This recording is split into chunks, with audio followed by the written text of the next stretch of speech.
Hello నమస్తే, నేను Ashok. Welcome to reality check. దేశం మొత్తం ఇండిగో సంక్షోభంలో కొనసాగుతుంటే అక్కర్లేని విషయంలో టీడీపీ వెళ్ళి ఇరుక్కుపోయినట్టు కనిపిస్తుంది.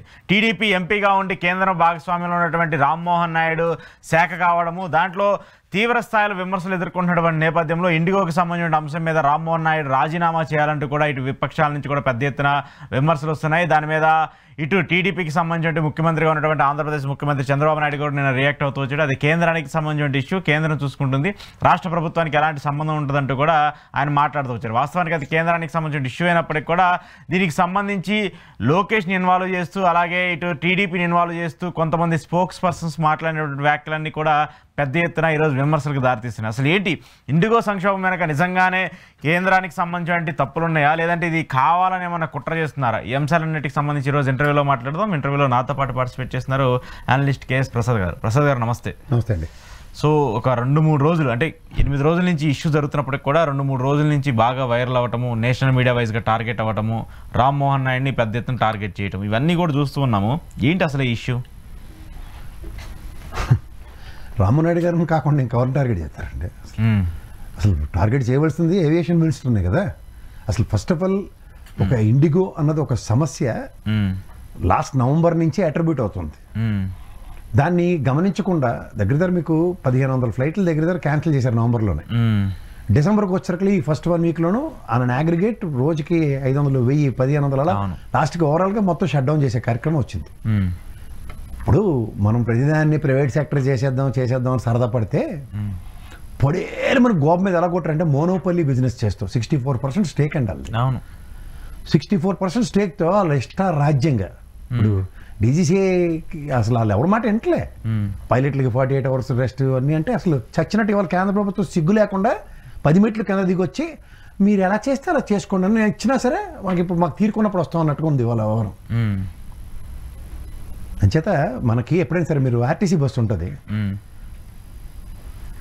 100 కిలోమీటర్ స్పీడ్లో వెళ్తుంది, అది 80కి నట్టు బిగిస్తారు.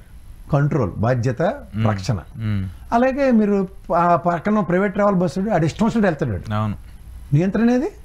అలా మీరు ఎయిర్లైన్స్ అన్నదాన్ని ఉన్న ఎయిర్ ఇండియన్ కూడా తీసుకెళ్ళి టాటా వాడు స్వాహా అప్పచెప్పేశారు. ఆకాశ్ అతను రెడీగా ఉన్నాడు, అంబానీ వాళ్ళు చుట్టపడు, వీళ్ళు రెడీగా ఉన్నారు గన్ అట్టుకుని.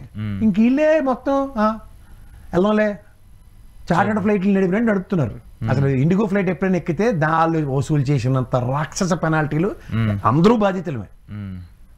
వాడు ఎంత పాత్ర ఉంటుందంటే లోపటానికి లగేజ్ చెకింగ్ అంటాడు, క్యాబిన్ లగేజ్ కోరువులు అంటాడు, చెక్ ఇన్ లగేజ్ కోరువులు అంటాడు. ఈ ప్యాకెట్ సైజ్ ఆడికి నచ్చపోతే ఆడి ఇష్టం వచ్చి చింపేస్తాడు.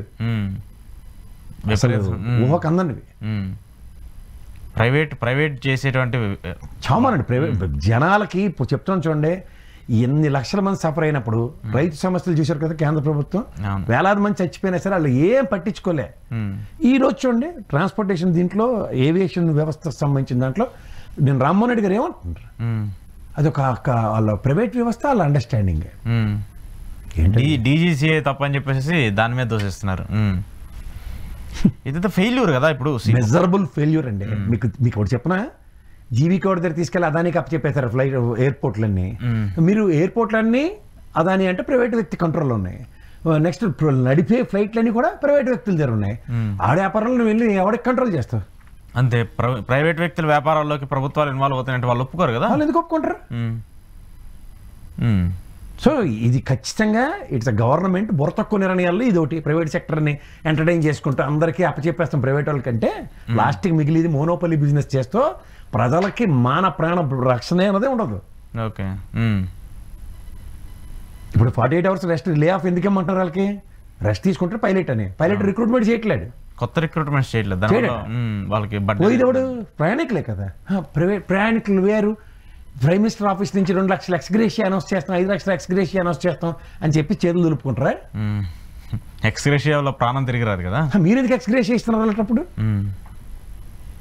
గవర్నమెంట్ అంటే ప్రైవేట్ సెక్టార్స్కి of course private sector develop అవ్వాలి, కానీ గవర్నమెంట్ అండర్లో లేకుండా వాళ్ళ కంట్రోల్లో లేకుండా ప్రైవేట్ సెక్టార్స్ వస్తే ఎలాంటి పరిస్థితులు వస్తాయో చూస్తున్నాం. ఇప్పుడు కాకరకాయలా కేకరకాయ అవడం అంటే ఇదే. ఇప్పుడు ఇందిరాగాంధీ గారు బ్యాంకుల జాతీకరణ దేనికి చేసింది? ఈ మార్వాడి వాళ్ళను ఈ గుజరాత్ వాళ్ళు ఇచ్చే చీట్ల ప్యాకెట్ డబ్బులు ఎలా వస్తున్నారో ప్రజలు సతమతం అవుతుంటే అవన్నీ నేషనలైజ్ చేస్తే వీళ్ళన్నీ కుదించి ఇప్పుడు ఎస్ బ్యాంక్ పెట్టుకోండి, ఐసిఐసిఐ పెట్టుకోండి, హెచ్డిఎఫ్సి పెట్టుకోండి, బాగానే ఉంటాయి. స్టేట్ బ్యాంక్ కూడా నేను లోన్ ఇవ్వనంటే ఆడు ఇస్తాడు. గవర్నమెంట్ ఏదైతే రిజెక్ట్ చేస్తే అవన్నీ కూడా ప్రైవేట్ వాళ్ళ దగ్గర దొరుకుతూ ఉంటాయి. వాళ్ళకి రూల్స్ ఉండవు, ఫాలోయింగ్స్ ఉండవు, ఏముండవు. సో అవన్నీ మీకు నచ్చుతున్నాయి. కుషామత్ రాజకీయాలు అంటారండి, జరుగుబాటు అంత సుఖం ఇంకోటి ఉండదు, జరుగుతుంది. సో ఆ విషయంలో ఏంటంటే ఏవియేషన్ మిజరబుల్ ఫెయిల్యూర్. ఎందుకంటే వాళ్ళు ఇప్పుడు థర్డ్ ఎంపైర్ ఉంటాడు, ఆయన అడిగిదాకా అవుట్ ఇస్తాడా, అది చూస్తుంటాడు, అరే డిఆర్ఎస్ లో ఇది అవుటే అని తెలిసిన ఆడు మధ్యలో ఇంటర్వ్యూ అవుట్ అని చెప్తాడు క్రికెట్ మ్యాచ్ లో, చెప్పడు కదా. అడిగితే ఏవియేషన్ మినిస్టర్ అందులో తెలుగుదేశం వాళ్ళకంటే ఆల్ బుర్ర తక్కువ శాఖలన్నీ వాళ్ళకి ఇస్తారు, ఏటి పని ఉండదు. గతంలో కూడా అశోక్ గజపతి రాజు గారు ఇదే సిగరెట్లు కాల్చుకుని హ్యాపీగా కుషామత్ చేసుకుని లాస్ట్కి గవర్నర్ రెడ్డి. రామ్మోహన్ రెడ్డి కూడా చిన్న వయసులో ఎక్కడ లోకేష్కి ప్యారల్గా ఎదిగిపోతాడు, బీసీ నాయకుడు కదా అని చెప్పి అక్కడ వారకోట వేసి కూర్చోబెట్టారు. కాదు సరే, కాదు పనికొచ్చిన శాఖ తీసుకోవచ్చు వచ్చిందండి. లింగలింగమని వాడు గెలిచాడు అక్కడ, కుమారస్వామి ఉక్కు శాఖ మంత్రి. శాఖ మంత్రి ఎందుకు దేనికి పోర్ట్ఫోలియో అది కూడా శాఖల్లో శాసించగలుగుతున్నాడు. వైజాగ్ స్టీల్ ప్లాంట్ మనం దేహి అని అడుక్కోవాలి, ఇదే రామ్మోహన్ రెడ్డికి వరకు ఇచ్చుంటే అది మనకు వచ్చేది కదా. మన పరిస్థితి ఎలాగుందో నేను సురక్షితంగా ఉంటే చాలు. ఇది బీసీ పునాదుల మీద ఏర్పడిన పార్టీ, మీకు తెలుసా? కానీ బీసీ నాయకుడు మాత్రం ఉత్తరాంధ్ర నుంచి రామ్మోహన్ రెడ్డి అనేవాడు. ఎందుకంటే రామ్మోహన్ రెడ్డిని ఇంత స్థాయికి తీసుకొచ్చాడు మా ధర్మాన ప్రసాదరావు గారు. ఆయన ఓటమికి ఆయన గెలుపుకి కష్టపడినవాడు అంటే ధర్మాన ప్రసాదరావు అని రికార్డు ఉంది శ్రీకాకుళంలో, ఎవరిని అడిగినా చెప్తారు. చేత ఇలా జరిగిపోయింది కాబట్టి ఇలాగ కూడా అయిపోయింది అనుకుంటే ఏమవుద్ది? అక్కడ నిజంగా ఏం పని ఉండదు ఏవియేషన్ మీద, అందుకే శుభ్రంగా డాన్స్ వేసి తిరుగుతుండే ఆయన. సరే ఏదో ఇప్పుడు ప్రోగ్రామ్ లో ఫంక్షన్ పర్సనల్ ప్రోగ్రామ్ ఏదో జరుగుతూ ఉంటాయండి. ఇప్పుడు ఏం పని లేనప్పుడు ఏంటి ఉంటుంది? ఏం పని నారాయణ గారికి ఏంటి పని ఉంటుంది? ఉండుంటికి వెళ్ళి కంపలు కొట్టాలి ఇవాళ అంటే రోజు కంపలు కొట్టే కార్యక్రమంలో ఉంటుంది. అలాగే ఉంటున్నారు వాళ్ళు. స్టేట్ మంత్రులకి అదే ఉంటుంది, సెంట్రల్ మంత్రులకి అదే పని పెట్టారు. అలాంటి శాఖలు గుచ్చి గుచ్చి ఏరి మాది కూటమి మాసాటి బ్రహ్మాండమైన ప్రభుత్వం అని చెప్పి టింగు టింగు అని బుడంకే మా శాఖలన్నీ ఇచ్చారు వాళ్ళకి. అసలు ఇప్పుడు ఎందుకు దీంట్లోకి అనవసరంగా టీడీపీ వెళ్ళి, ఆయన ఒక కేంద్ర మంత్రి, ఆయన వ్యవహారాలు ఆయన చూసుకుంటారు, నేషనల్ మీడియాను ఇంకో అన్ని మీడియాలో క్వశ్చన్ చేస్తాయి. ఆఫ్ కోర్స్ కొన్ని లక్షల మంది ఇబ్బందులు పడుతున్నప్పుడు క్వశ్చన్ చేస్తారు. దాంట్లోకి లోకేష్ గారిని లాగటం ఎందుకు? ఈ టీడీపీ వాళ్ళు అత్యుత్సాహానికి వెళ్ళి ఆయన ఇరికిచ్చారనుకోవాలా? సార్ మీకు రోజు పొద్దున్న లెగ్గనే మీ అమ్మగారు టీ తీసుకొచ్చి ఇచ్చారనుకో, అలవాటు అయింది లేదా? అలాగే వీళ్ళకి రోజు సద్దనం శాలలు ఉంటాయి, ఈ తపేల శాలలు అంటాం చూడండి. ఆ రాగానే ఇవాళ ప్రోగ్రామ్ డిజైన్ ఏంటి తెలుసా, మనం పొగడాలి ఎవరిని అని లోపుగా వీళ్ళే అందేసుకుంటారు రాజు కవిత్వం. లోకేష్ గారికి ఎలివేషన్లు ఇచ్చేస్తే మనం ఏ స్థాయికైనా వెళ్ళిపోతాం అన్నది ప్రాథమిక ఎజెండా పెట్టుకున్నారు. ఎలివేషన్స్ ఇవ్వడం వల్ల ఉపయోగం ఏముంటుంది సార్? నాకు అర్థం కాదు. ఇప్పుడు అల్టిమేట్గా ఎలివేషన్స్ ఇస్తే ఏమైపోద్ది, వాళ్ళే ఒక టైంలో డౌన్ అయిపోతారు కదా. అతికిపోతే ఏమవుతుంది అన్న దానికి నిన్న సోదాహరణంగా వాళ్ళు బీబీ బ్యాచ్ అంటారు. బీబీ అంటే తెలుసా? బయట బతకలేని బ్యాచ్ అంటారు. ఏదో ఒకటి. ఎందుకంటే మీరు ఆ ఛానల్లో గోపెట్లలో కూర్చుని సెంటెన్స్ ఇంకా అవ్వలేదంటే అందించేస్తాడు. సరే తెలుగు మీడియా అంటే ఓకే. ఇప్పుడు ఇక్కడ కొన్ని పర్టికులర్ మీడియా ఎందుకు ఓకే? వాళ్ళు జర్నలిస్టులు కదా. నేను చెప్తాను, నేను అది దానికి కూడా నేను చెప్తాను ఎందుకు ఓకే అంటున్నా అంటే, కొంతమంది కొన్ని పర్టికులర్ ఛానల్స్కి వెళ్తారు, అక్కడే మాట్లాడతారు వాళ్ళ దగ్గర. ఇప్పుడు మీలాంటి వాళ్ళు వెళ్తాంటే వాళ్ళు రానిస్తారా? మీరు ఎందుకంటే మీరు క్వశ్చన్ చేస్తారు. మళ్ళీ రెండు విషయాలు మీకు జాగ్రత్త చెప్తా. ఇప్పుడు స్వీయ కపిత్వం అంటారు. జర్నలిజం అన్నదానికి ఎలా ఉంటుంది? వాడికి ఒక విలువలు విశ్వసనీయత ఉంటుంది. నేను చదువుకున్నాను కాబట్టి గర్వంగా చెప్తున్నాను, మీరు జర్నలిస్ట్ కాబట్టి మీతో మాడుతున్నా. మీకు విలువలు విశ్వసనీయత అక్కర్లేదు, నేను ఏది చెప్పినా ప్రత్యాపారం చేసుకోవచ్చు అనుకుంటే ఏమవుద్ది? నేను ఒకటే చెప్తా sir, subject to confine. Lokesh అనే వ్యక్తి ఆయన క్యాబినెట్ మినిస్టర్, ఆయనకి సంబంధించిన అంశాలు పంచాయతీరాజ్ శాఖ, ఐటీ శాఖ, లేకపోతే విద్యాశాఖ. గతంలో పంచాయతీరాజ్ శాఖ, ఇప్పుడు ఐటీ విద్యాశాఖ. ఇవి కాకుండా మిగిలిన అసలు వాట్ కెపాసిటీ వెళ్తానని ఏ జర్నలిస్ట్ అని అడిగాడు ఎక్కడ ఉన్నోళ్ళు? ఇక్కడ ఎవరు మాట్లాడలేదు. అది జర్నలిజం చదవలేదా? అర్ణవ్ గోస్వామి గడు ఒక్కడే చదివాడు జర్నలిజం, లేదా ఆయన తీసుమార్క్ అన్న 2 యాంటీలు ఉన్నాడు పైన. డెఫినెట్గా కాదు కదా. నేను అంటుంది ఏంటంటే, నువ్వు ఇక్కడ పోనీ వీళ్ళు ఏమైనా అచ్చని పచ్చపోసలు అంటే సకలశాఖ మంత్రి సజ్జల అని అలా లక్ష్మణ అని ఏడు సెచ్చారు కదా 5 ఏళ్ళ పాటు. మరి మనోడు సజ్జల రోల్ ఏమైనా తీసుకున్నాడని ఎవడైనా ఒక చిన్న సెటరేడా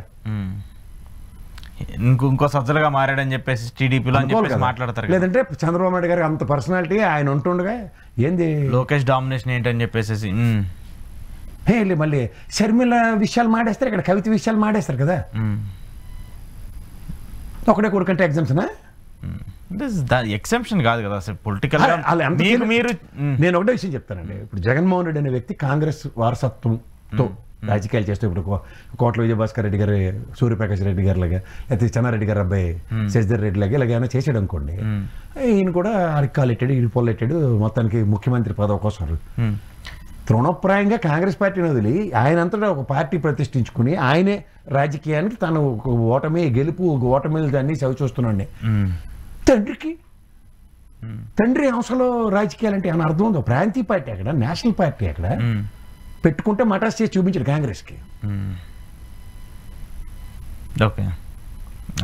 నేను ఇవి ఎందుకు చెప్పాల్సి వస్తున్నాయంటే ఈ నోట్స్ ఇవి ఆల్రెడీ వీళ్ళు మాట్లాడుతున్నారు. మాట్లాడినప్పుడు తన దాకా వస్తే ఎందుకు వర్తించట్లే? ఎందుకంటే మీకు ఈ ఛానల్లో మీరు అబ్జర్వ్ చేయండి, ఫ్రమ్ ద లాస్ట్ 8 years బట్టి, అంటే Jaganmohan Reddy become chief minister అయిన తర్వాత దగ్గర నుంచి ఆయనది 5 సంవత్సరాలు, నేను 8 సంవత్సరాలు చెప్తున్నా. They started giving elevations. ఎందుకంటే లోకేష్ ఎప్పుడైతే మంత్రి అయ్యాడో ఇంకా అక్కడి నుంచి స్టార్ట్ చేశారు ఎలివేషన్స్. ఇప్పుడు రాజకీయ వ్యవస్థలో ఉన్నానుకోండి, ఒక రాజుగారికి యువరాజుకి పట్టాభిషేకం చేస్తాడు కాబట్టి ఖచ్చితంగా ఆమె లోపాలను సరిదిద్దుకుంటూ ముందుకు చెప్పేస్తుంటారు, ఎక్కువగా బట్రాయిల్లో ఉంటారు చుట్టూ. ఎప్పుడూ కూడా కలుపుగోలుతనం చూపించే చొరవ చూపిస్తున్నట్టుగా నటనే తప్ప ఏ పెద్దోడైనా మనశ్శాంతి కూడా తెలుగుదేశం కొనుక్కోండి. సగం మంది సీనియర్లు అపోజ్ చేస్తున్నారు. ఫస్ట్ ఆఫ్ ఆల్ మనశ్శాంతి పక్కన పెడితే అసలు లోకేష్ నాయకత్వాన్ని యాక్సెప్ట్ చేయని వాళ్ళు చాలా. ఎలా అవుతాడు నాయకుడు? ఇప్పుడు తండ్రి వారసత్వం అన్న దగ్గర you need to prove your capability. ఎలా? ఇప్పుడు కరుణానిధి కొడుకు అళగిరి కానీ స్టాలిన్ కానీ ఉన్నారు. కరుణానిధి ఉన్నంతకాలం ఏమైనా చేయగలిగారా? ఆఫ్టర్ అడుగుతున్నాం జాతి. ఇప్పుడు కేటీఆర్ కూడా ముఖ్యమంత్రి అడవుడు చేశారు 10 ఏళ్ళ పాటు. అవుట్కమ్ కేసీఆర్ అల్టిమేట్ అన్నారు. ఇక్కడ మీరు ఉద్ధవ్ ఠాక్రే, రాజ్ ఠాక్రే కొట్టు చచ్చి జుట్లు పీక్కు నానా పంచాయితీ ఆఖరికి పార్టీని కూడా పనం పెట్టేశారు. మీకు ఈ ఇండికేషన్స్ ఇక్కడ కనబడుతున్నాయి లేదు, మీకు అర్థమవుతుందా? అందుకే ఉంటే తుల్లు పడి 15 ఏళ్ళు మేమే తుల్లు పడుతుంటారు, 15 ఏళ్ళు మేమే 15 ఏళ్ళు పడి. ఒక పక్క పవన్ కళ్యాణ్ మీరు నమ్మకం లేదు, ఇంట్లో వాళ్ళకే దిక్కు లేదు. సో ఏదైనా ఫస్ట్ ప్రైమ్గా చంద్రబాబు నాయుడు గారు ఈజ్ ద లెగసీ పర్సన్. ఆయన లెగసీలో వీళ్ళందరూ డౌన్లో రావాల్సిందే తప్ప ఆయన డామినేట్ చేసి ఈజ్ ద నెక్స్ట్ పర్సన్ అనేటువంటి ప్రొజెక్షన్ కరెక్ట్ కాదు కదా ఆయన ఉన్నప్పుడు. అవును. ఇప్పుడు వీళ్ళకి అలవాటు పడిన ప్రాణాలు అన్నమాట. మొన్న లేటెస్ట్గా తుఫాన్ చూడండి, అలా పౌడర్ డబ్బాడు పట్టి అవతలి ఇసిరేసాడట. ఈ పెట్రోల్ బంక్ కూడా అయితే మరి పరాకాష్ట. వాళ్ళు ఎలివేషన్స్ వాళ్ళు కూడా ఎక్కడైనా తగ్గుతున్నారా? యూఎస్ వాడికి అసలు ఏంటి హ్యాండిల్ చేయడం రాదు, అంతా నేనే ఆయన చెప్పేస్తున్నాడు పక్కన. సో ఇవి ఎలివేషన్స్ అలవాటు పడినప్పుడు ఏమవుతుంది? దీని జరుగుబాటు అంటారు. ఈ జరుగుబాటు జరుగుతున్నప్పుడు ఏమవుతుందంటే కన్ను మిను కానదు. పైపచ్చి మీరు ఇందాక ఓ మంచి పాయింట్ రైస్ చేశారు. చంద్రబాబు నాయుడు గారిని చూసుకుని ఆయన లెగసీని కంటిన్యూ చేయడానికి నేర్చుకోవాలి.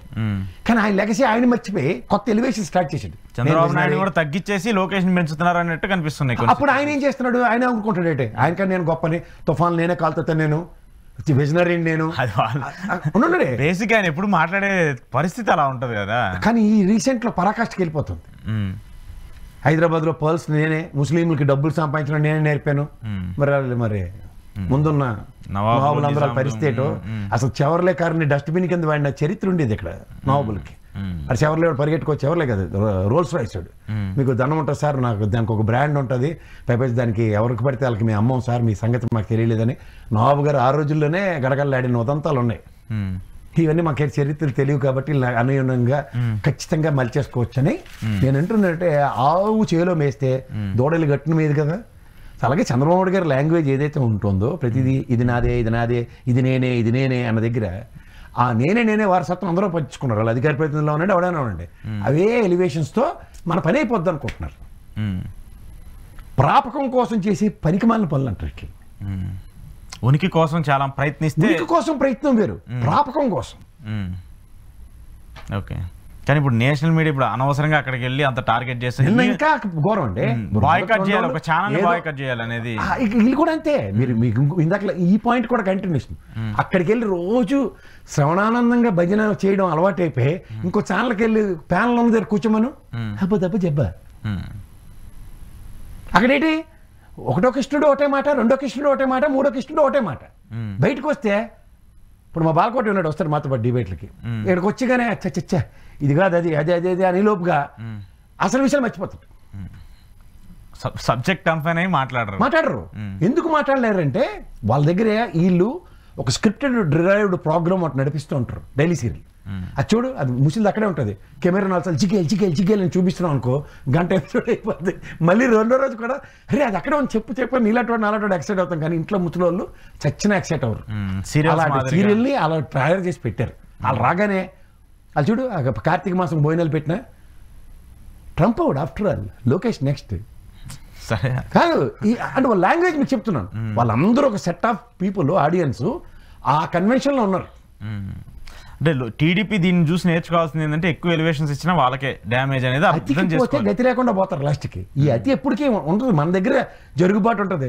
తెల్లారేసకల్లా ఒకటంటే ఓకే వాళ్ళకంటూ పర్టిక్యులర్ మీడియాని అరేంజ్ చేసుకున్నారు. ఇక్కడ మొత్తం ఫీల్డింగ్ పెట్టి బౌలర్ మనోడే, బ్యాట్స్మెన్ మనోడే, ఎంపైర్ మనోడే మ్యాచ్ ఆడేస్తున్నారు. రోజు డబుల్ సెంచరీలే. లోకేష్ గారు బ్యాట్ ఎత్తారు, డబుల్ సెంచరీ కొట్టారు, కానీ ఎలివేషన్స్ వస్తున్నాయి. కానీ బౌన్సీ ట్రాక్లకి వెళ్తే అలా సంజయ్ మంది ఎక్కడ ఉంటుంది, తెగ చెప్పేస్తారు కామెంటరీ తెలుసా, చూసేవాడు ఆట ఎప్పుడైనా అడగని తెలుసా. నేను చెప్తా, ఏషియన్ ర్యాంక్ లో బంపు పడగానే cover drive sports star still ఇచ్చి కొట్టించేవాడు. ఈయన బయటికెళ్ళి రాష్ట్రీయలే, కానీ ఆయనకు బంపు పడింది తెల్లారిసగా అవుట్. కిరణ్ మోరేవాడు, అగర్కర్ ఒకడు, వీళ్ళందరినీ మీరు జాగ్రత్తగా గమనిస్తే అక్కడికి వెళ్తే అబ్బదబ్బ జబ్బే. ఇక్కడ మాత్రం ఇలాగా అరటిపళ్ళతో స్టామలాలు చూపిస్తారు మనకి. ఇప్పుడు దాన్ని ఎక్కడికి వెళ్ళి అసలు నేషనల్ మీడియా టార్గెట్ అయ్యి దాన్ని బాయ్కాట్ చేస్తామని సోషల్ మీడియాలో ఒక ట్రెండ్ నడపటము, ఇప్పుడు దానికి మళ్ళీ అక్కడి నుంచి స్ట్రాంగ్ కౌంటర్ రావటము, ఇవన్నీ అనవసరమైన. అసలు చెరువు మీద అలిగితే ఏమవుతుంది తెలుస్తుంది కదా. కాదు, ఇప్పుడు అలగటం గురించి కాదండి. ఇప్పుడు నేషనల్ మీడియాకి వెళ్ళినప్పుడు ఒక లైన్ విధంగా మాట్లాడాలి. దాన్ని అనవసరమైన దాంట్లో లోకేష్ ఇన్వాల్వ్ ఇక్కడ మీకు ఇక్కడ అలవాటు ఏంటి ఇక్కడ ఇప్పుడు అరే ఇప్పుడు వాళ్ళకి దగ్గర ఏముంటుంది ఇట్టి సబ్జెక్ట్. ఇప్పుడు ఇండస్ట్రియల్ సెమినార్ అయింది కదా, సిఐ సమిట్ అయింది, ఈ ఇన్వెస్ట్మెంట్స్ ఎట్లా వచ్చాయంటే జగన్మోహన్ రెడ్డి కన్నా బాగా వచ్చేయండి మాకు. అసలు జగన్మోహన్ రెడ్డి ఏం చేశాడు అన్న టాపిక్ వెళ్ళిపోతుంది అనుకో, రెండోకి ఇస్తాడు నాకు ఆ బేరలు ఇవ్వ, నేను కూడా 4 తిట్టాలి జగన్మోహన్ రెడ్డిని అని. ఆ కంటిన్యూషన్ ఉంది సమిట్ మీద డిబేట్ పెడితే. ఇక్కడ ఉన్న జర్నలిస్ట్ ఇక్కడ కూర్చుని ఉంటాడు కదా, వీడికి బుద్ధి జ్ఞానం ఉంటే అరే జగన్మోహన్ రెడ్డి గారు ఆయనలో వచ్చిన సమిట్, లేదంటే చంద్రబాబు గారు ఆయనలో వచ్చిన సమిట్ 33 లక్షల కోట్లు ఒప్పందాలు జరిగాయి కదా. ఎన్ని గ్రౌండ్ అయ్యాయి? 1,47,700 కోట్లే గ్రౌండ్ అయ్యాయి కదా. Not even 10%, not even 5%. ఏంద్రా మీరు కథలు చెప్తున్నారు, ఎందుకు మళ్ళీ 20 లక్షల కోట్లు అని అడవన్న జర్నలిస్ట్ అడిగా. ఈడైతే నెమలికి నేర్పిన అడకలేవని ఇలా పెడతాడు చెయ్యి ఒకడు పెట్రోల్ బంక్. ఎవరికైనా కన్సిడరేషన్స్ ఇవ్వు. నువ్వు జర్నలిజం చంపేసిన వ్యక్తిగతంగా పాలసీస్ పరంగా మాట్లాడండి. మీకు ఏదో అర్థమైంది కదా, మీరు ఇన్స్టెంట్ రియాక్టివ్ మోడ్ అలా చూపించకండి. ఇన్స్టెంట్ కాదు, ఇప్పుడు మనం పాలసీస్ పరంగా మాట్లాడదాం, సబ్జెక్ట్ పరంగా మాట్లాడదాం. ఫస్ట్ ఆఫ్ ఆల్ నువ్వు జర్నలిస్ట్ కాదు నువ్వే చెప్పినప్పుడు నీకు అర్హత లేదు. రెండోది, దీంట్లో నువ్వు సబ్జెక్ట్కి కన్ఫైన్ అయి మాట్లాడించకుండా ఏది పడితే అది మాట్లాడిస్తున్నప్పుడే నువ్వు జర్నలిస్ట్గా చచ్చిపోయావు అర్థం. ఇది మా అప్రహెన్షన్స్, మా సీరియస్నెస్ దీని మీద. అంటే ఇక్కడ ఏంటంటే వీళ్ళు మనం ఏం మాట్లాడినా మనకి ఇంకా సపోర్ట్ చేసి యాడ్ ఎడ్జెక్టివ్స్ ఇస్తారు తప్ప మనం కంటిన్యూ చేస్తాం. నేషనల్ మీడియా అలా ఉండదు, వాళ్ళు క్వశ్చన్ చేస్తారు, మన ప్రతి ఆ క్వశ్చన్ కి ఒక ఆన్సర్ ఉంటుంది, వాళ్ళ నుంచి రైజ్ అవుతుంది. మేము నేషనల్ మీడియాకి వెళ్తాం, సబ్జెక్ట్ కన్ఫైన్ అయిపోతాడు, మైక్ డెఫినెట్గా మీరు చాలా డిబేట్స్ లో పార్టిసిపేట్ చేశారు. మొహమాట లేకుండా చెప్తున్నా, నేను ఏది మాడాలో దానికి తప్ప అనవసరమైన విషయాలు మాట్లాడితే ఆడ అసలు మనకు క్షమించరు. మిమ్మల్ని కూడా క్వశ్చన్ చేస్తారు వాళ్ళు, why Prasad why are talking like this అని చెప్పేసి మిమ్మల్ని కూడా క్వశ్చన్ అడుగుతారు. ఇప్పుడు మనం ఒక దాంట్లో ఒక నెరేటివ్ ఇప్పుడు మీరు నన్ను అడగలే, వ్యక్తిగతంగా వద్దండి. వ్యక్తిగతంగా కన్నా వ్యక్తిగతంగా చేస్తున్న దౌర్భాగ్యం పనులు చెప్పాలి ప్రజలకి. వ్యక్తిగతంగా మాకే ఉంటుంది, పొలం గొట్టలు తగ్గులే అంతే కదా. ఇప్పుడు రోజు టీవీ పెడితే ఒక హద్దు వరకు భరిస్తారు ఎవరన్నా, బియాండ్. ఇప్పుడు ఎవరికి తెలియదు చంద్రబాబు గారి గురించి, ఇక్కడ ఆయన గురించి తెలిసి ఓపెన్ బుక్ ఆయన. అలాంటి ఆయనకి లేనివన్నీ ఆపాదించి మాట్లాడుతుంటే ఎక్కడి నుంచి వస్తుంది సిరెత్తుకు రాదు. నాకు తెలిసిన దాంట్లో 1/10 కూడా తెలియదు ఎవరికి చంద్రబాబు గారి గురించి. అక్కడ చెప్తున్నాను అంటే మనం ఇస్తాం ఒక లెవెల్లో yes what he has done, ఆయన చేసింది లేకపోతే జగన్మోహన్ రెడ్డి చేసింది కంపారిజన్స్ ఉంటాయి, ఉండకుండా ఏటి చేయలేదని దబాయించి మాడుతుంటే. ఇప్పుడు నీ దగ్గర స్టాటిస్టిక్స్ ఏడుస్తాయి కదా, ఇప్పుడు దానికి కౌలు రైతులదే, అమరావతి రైతులు చెప్తాం. కౌలు అసలు జగన్మోహన్ రెడ్డి ఆయన కన్నా ప్రోయాక్టివ్గా ఫస్ట్ వీక్లోనే కౌలు పడింది, స్టాటిస్టిక్స్తో ప్రూవ్ అయి ఉన్నది, డేటా ఉంటుంది గవర్నమెంట్. అసలు కౌలేళ్ళు రైతులు ఇబ్బంది పెట్టేసాడంటే 3 రాజధానుల బిల్లు. మళ్ళీ చెప్తున్నాను, రిట్ ఆఫ్ మేడమస్ తీర్పు ఏంటండి, రాజధానుల బిల్లు గౌరవిస్తూ ఆయన 3 రాజధానుల బిల్లు విరమించుకున్నాడు. 3 రాజధానులు మీ జగన్మోహన్ రెడ్డి స్టాండ్ ఏంటంటే అని మనోడు కూర్చుని ఇంటర్వ్యూలో కూడా అడుగుతుండే. ఆయన 3 రాజధానులు వద్దని చెప్పి అసెంబ్లీ సాక్షిగా ఆయన తీసుకున్నాడు కదా, వద్దని చెప్పేసారు. స్టాండ్ ఇస్ క్లియర్ కదా. తర్వాత ఆయన అమరావతి నుంచే కంటిన్యూ చేశాడు తప్ప ఏడ పోయాడా.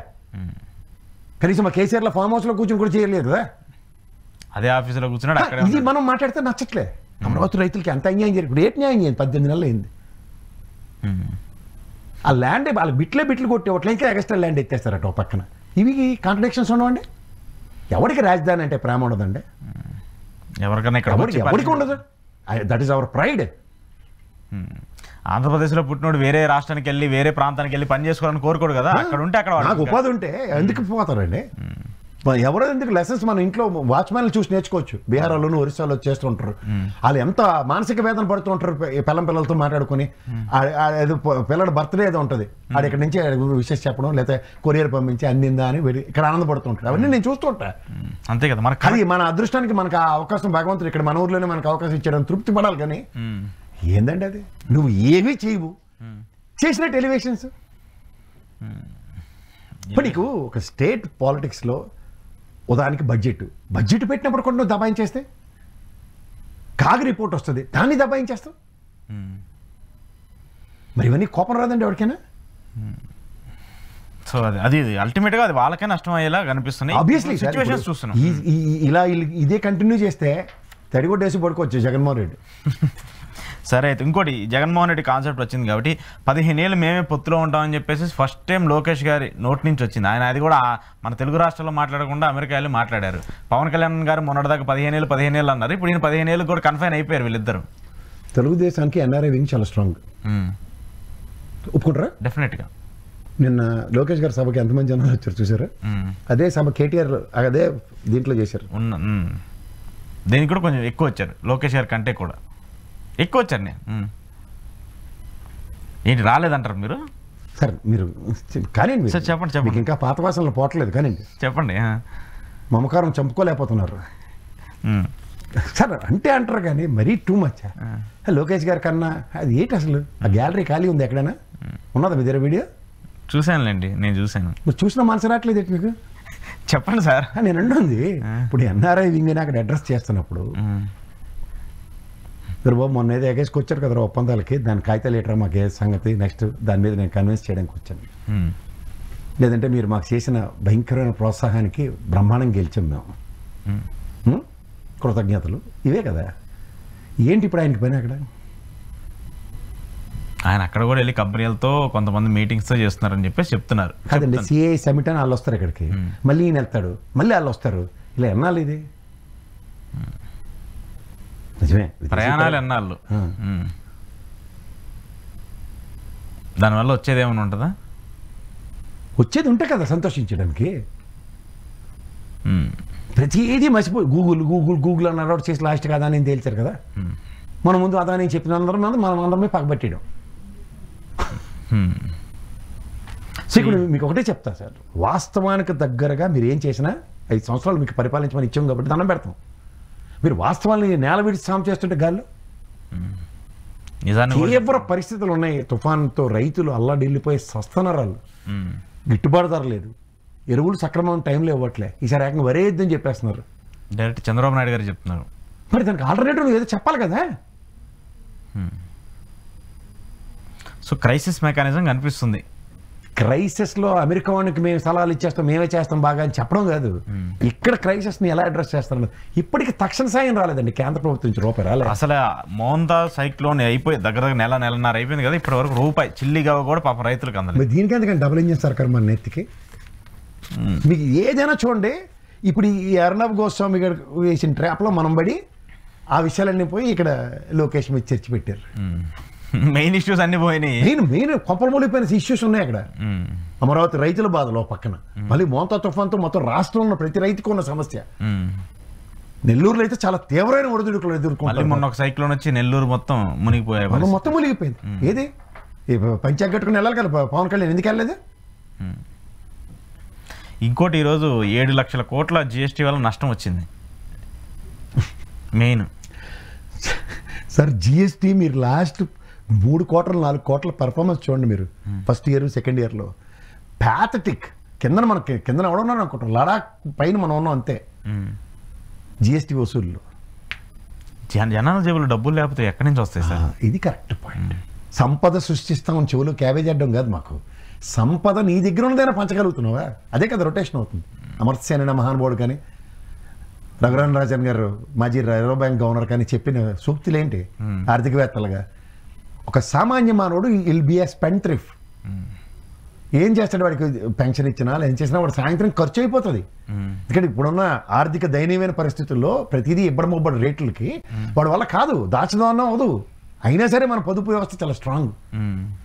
మనకాడికి కలో గెంజి ఏదో 10 రూపాయలు వెనక్కేస్తాడు. అది ఎక్కడ, అది కూడా మళ్ళీ బ్యాంకులోనే పెడతాడు, లేదా పోస్ట్ ఆఫీస్లో పెడతాడు, లేదా చీట్లు ఆ నీరవ్ మోడీ గారు ఎటువంటి వాడుకో ఆడ ఏదాన్ని పెట్టి మోసపోవడానికి అవుతలేదు, మార్గదర్శిలో పెట్టు. సో ఆ క్రైసిస్ కనిపిస్తుంది.